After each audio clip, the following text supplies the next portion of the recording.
Nandito po tayo sa bundok at ang tubig po dito ay unlimited. Ayan o. Unlimited ang kanila pong tubig. Nakakatuwa. Diba? Kita nyo? Galing po yan sa creation ng Panginoon. Ayan.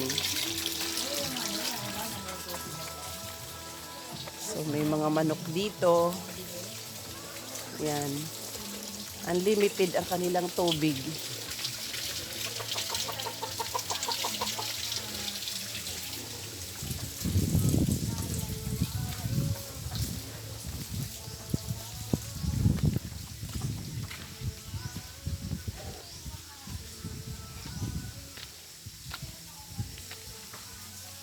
Napakarami po nilang puno ng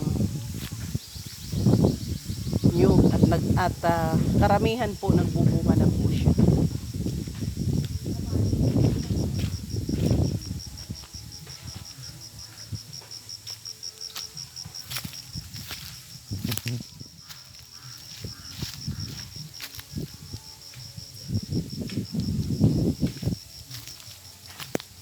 Masarap po dito, masarap yung hangin, nakaka-refresh.